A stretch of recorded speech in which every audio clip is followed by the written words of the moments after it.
Welcome back. President Biden and Vice President Kamala Harris made a rare joint appearance on the campaign trail this afternoon, courting black voters in Pennsylvania, a crucial constituency in a key battleground state. Today was the official launch of what the campaign is calling Black Voters for Biden-Harris, and included top surrogates like Maryland Governor Wes Moore, along with visits to black-owned businesses. At an event at a majority black school, Mr. Biden spoke about his administration's record with black Americans and accused Mr. Trump of pandering for their support. Maya Angelou said, when someone shows you who they are, believe them the first time. You got it, kid. You got it. I'm showing you who I am, and Trump has shown you who he is. And today, Donald Trump is pandering and peddling lies and stereotypes for your vote so he can win for himself, not for you. Well, Donald Trump will have a message for you. Not in our house and not in our watch. Today's events were the latest in a series this month geared toward galvanizing black voters as polls show Mr. Biden's level of support below what it was in 2020. And joining me now is Delaware Democratic Congresswoman Lisa Blunt Rochester. She is a national co-chair for the Biden-Harris campaign and is running for a Senate seat in Delaware. Congresswoman, we very much appreciate your being with us. The president and the vice president, as we just shared, are in Philadelphia today. They're courting black voters. They also held events geared at black voters earlier this month. They were in Georgia and in Michigan. Is this enhanced level of outreach and acknowledgement that President Biden standing with black voters is not what it once was or what it needs to be? Well, first of all, thank you so much for having me on the show. As you know, this is my second time as a national co-chair. And so for me, as someone who has known Joe Biden for most of my life, I can tell you that this campaign, this person takes the black vote seriously, and it has been at the heart of his career. I mean, even in Delaware, Joe Biden will tell you that truly it has been the black vote that made him senator, vice president, and also president. And so we're not taking one vote for granted. We're going to make sure that people, as the president said, when someone shows you who they are, the Maya Angelou quote, believe them the first time. Well, we can see the difference between a Joe Biden and a Donald Trump. And I know personally because I've served under both presidents. Right. And I know there's a big difference, particularly for black folks. So, Congresswoman, let me ask you specifically then. I think the question is, if the campaign was in such good shape with black voters as President Biden has done in the past so many times, why would it be using its most valuable resource, the president, to hold so many events, 5 events targeting black voters in May of an election year? You know, I think part of it is to show that we see how important that vote is. A lot of times people feel like their vote doesn't matter.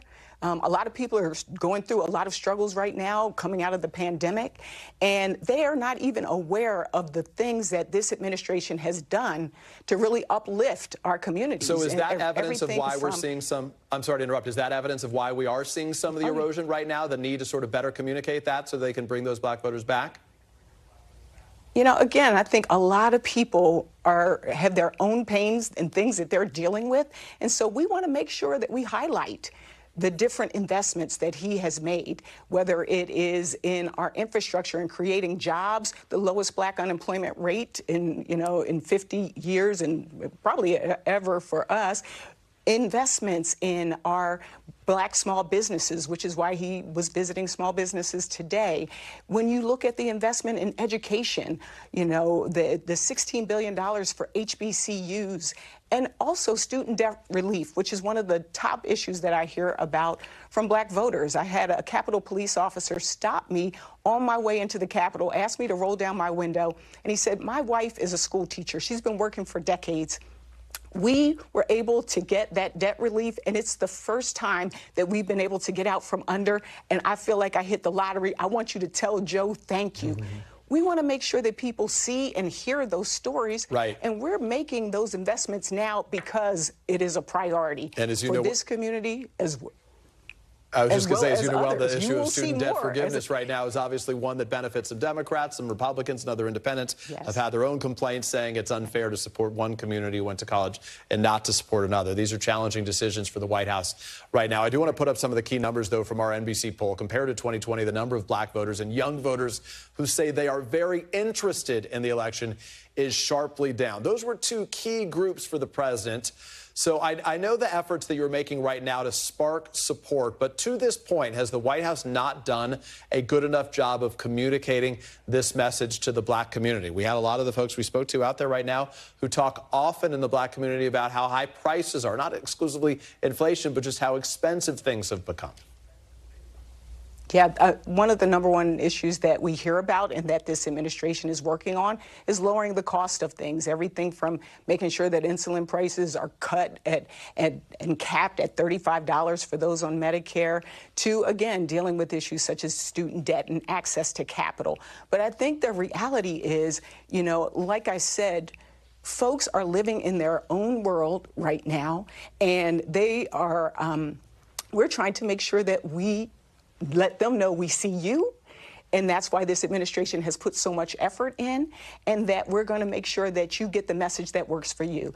Not the same message doesn't work for everyone. And if you just did a split screen of the two presidents just today, one is in court, one has, you know, extremists following him to the courthouse, and then you have Joe Biden, who is actually out in communities, out talking to voters, seeing what their needs are as we finish the job, but also sharing those incredible things that have happened. I mean, he's done more in one administration than some presidents do in two, and it is a lot to communicate. So we're trying to make sure we meet people where they are. I hate to keep interrupting you. There's so many questions I want to be asking you, so thanks for your time and speaking to me. I do want to ask you about the Middle East, if I can, for a moment. The Israeli National Security Advisor just said that the war there will last through the end of the year. Is this situation politically sustainable for President Biden? What does he need to be doing differently? Yeah. You know, first of all, the president, like myself and so many others, want to see peace in that region. It is why he has been calling for the hostages to be released. It is why he has been calling for there to be humanitarian aid, and, you know, and it is why he's been calling for a two-state solution. But it hasn't worked so far, so what should he do differently? Actually, I'm going to push back on you and say that this administration has been working very hard to make sure that we get to peace. But your question was about voters and will it impact us at the polls? And the reason why it's really important for us to make sure that people understand the choice, I'd rather have a Joe Biden negotiating a peace than the former president in court. I'd rather have somebody who has fought for reproductive freedom, because the people most at risk from a Donald Trump election are young people and people of color. Taking away our planet, taking away our reproductive freedoms, and also not supporting us in jobs and the economy. So I think the choice is going to be very clear to people. The choice is very clear.